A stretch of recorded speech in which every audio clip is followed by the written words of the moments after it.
Hey guys, Brian here from Vintage Classic Specialist. Happy Thursday to everyone. Hope everyone's doing well. Hard to believe it is 1 week before Christmas.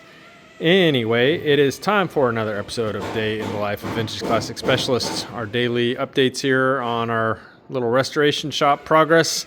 So I got to work on 4 Beetles today, which I just think is super cool. I love my job, let me tell you guys. So let me just go ahead and start and talk about what I did on these 4 Beetles here. Blue, red, fluorescent, blinding, yellow, and white. Let me just go ahead and start here. So on the 66 pearl white Beetle, went ahead and finished putting his gas tank in. I had connected it yesterday to the fuel line that runs through the chassis, but we didn't have the clamps for it. And his original sender, the little boot on it was tore, so it would have leaked gas and had all kinds of fuel fumes coming out of it. So put a new sender in it, and I went ahead and bolted that down, put a new gasket on his gas cap, just a few little things like that. But that is pretty much what I did on this car, but I'm going to say that counts. I worked on it for a while. So let's see what I did next. This one here, I took it on a couple pretty good test drives today. I drove it around the city of Orange on one of my bigger loops, which is about 8 miles. And this car runs and drives so good. This car is, and I hate to sound like I'm tooting our own horn here, but wow, this car is so nice to drive. I did have a little issue with it that I took care of where when you would turn it off, fuel would actually drip down through the inside of the carburetor, and sometimes it would kind of make it out the shaft and then drip over on the driver's side of the carburetor. So no bueno. Anyway, so spent a little time diagnosing that. Turns out it was a little issue with the needle and seat valve. Took care of that, and it's perfect now. Drove it some more. It actually run even better since I fixed that, because I think it was dripping a little gas even under normal conditions when you weren't driving. So it was probably running a bit on the rich side. And yeah, anyway, runs great now. So probably just going to put another good drive on it tomorrow. I haven't had it on the freeway yet. I feel like I probably need to go ahead and do that and go an exit or two with it before I hand it over. But yeah, I was talking to the owner, I think it was last week, maybe last weekend, about him getting it this week. So I'll probably get a hold of him tomorrow and see what he thinks about maybe a Saturday pickup, maybe Sunday. I don't know. We'll see. But this one's days in our shop are probably quite numbered, and I will make sure to do a thorough walk around troubleshooting of it. So stay tuned for that. But yeah, that's pretty much what I did it today. Drove it and then troubleshot. I don't know why. English is my first language, I swear. I'm just not that great at it, so be patient with me. Anyway, so troubleshot that little fuel issue, and yeah, runs and drives amazing. So that was that one. This one, the beautiful sea blue 64, that's in for kind of I guess what I'd call a partial restoration, doing nearly everything on it except the paint, because its paint job was pretty great already. Not original, it's been resprayed, but somebody did a pretty good job. So we color sand and buffed and polished the whole thing out, and as you can see, looks pretty amazing. Didn't do a whole lot on it today, but in preparation for starting to build his doors back up with new scrapers and seals and stuff, I took his vent wings and cleaned them up. Took some steel wool on them. They have some patina on the chrome, not like pitting, just kind of, I don't know, I guess what I would call patina, or very very fine pitting maybe. I'm not sure what the proper term for it is, but they look great, and they're gonna be a really good match to this car, which does itself have some patina here and there.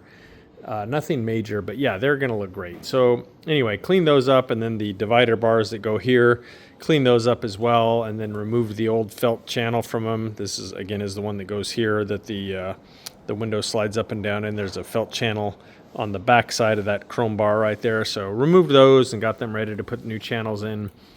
So Wolfsburg West conveniently sells door rebuild kits where pretty much all the seals and all the stuff you need to put a door back together, as far as all the rubber, the felt channels, scrapers, all that stuff is included. So it makes it super easy to buy from them. You don't have to go and figure out what all you need. They have it as a kit.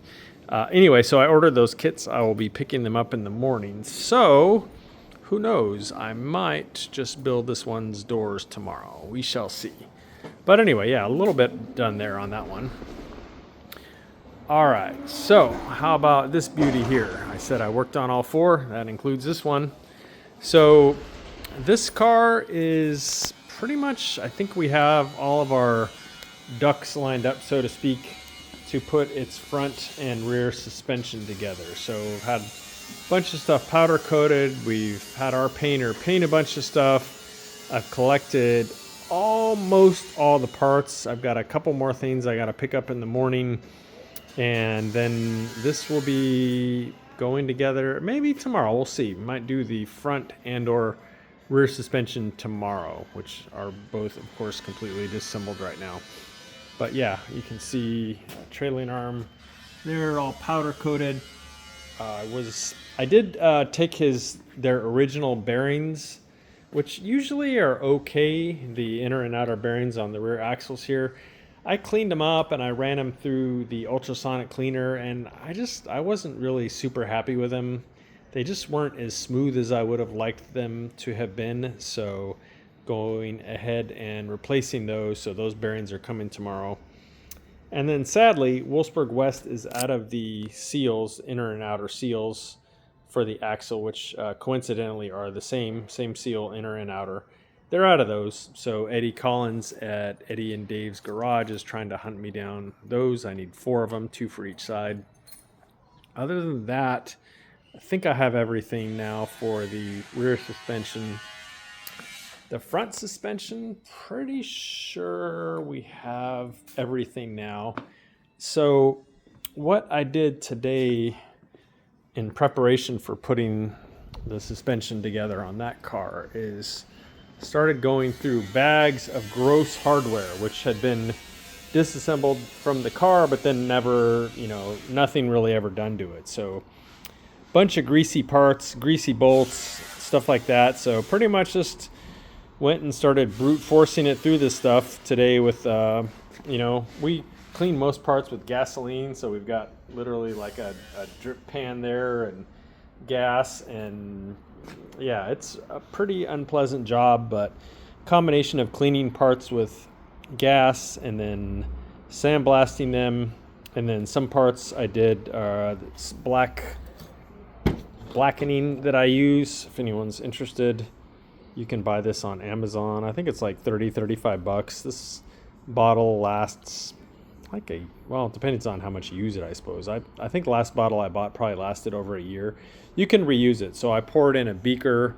I put the parts in there for a few minutes, and then basically just pour it from the beaker back into the jar, and just keep using it until it seems like it stops working. So, but anyway, yeah, blackened a bunch of parts, a bunch of other parts, sandblasted them, and clear coated them. It's kind of like a poor man's, zinc plating or something almost. You get that more natural finish, but they don't just rust like they would if you just sandblasted them and did nothing to them. So yeah, blackened a bunch of parts, clear coated a bunch of parts. So this is pretty much stuff for the front suspension here, and then did the same for the back suspension, axle caps, and brake levers and rods and stuff like that. And then the other parts here, got them all cleaned up the axles and painted the ends of them, stub axles. So yeah, I think other than those couple parts that I'm missing, the front and rear suspension are ready to go together. So might be doing that tomorrow on the tennis ball. So beyond what I did today, of course, Rafa wasn't here. It's Thursday. He doesn't work Thursdays or Fridays. Beyond that, Santiago is continuing to work on the upholstery, the seats for this one, and he's super close to being done. And I'll give you guys a teaser. Not surprisingly, they look amazing. Really, really excited about those. So hopefully I will be showing you guys his completed seats for this car tomorrow.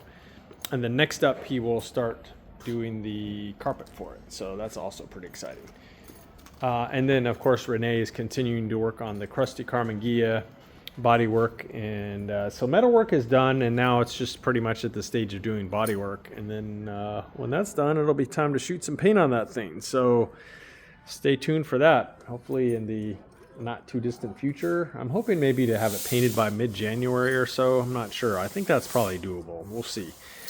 But guys, that is it for today. So thank you as always, everyone, for watching.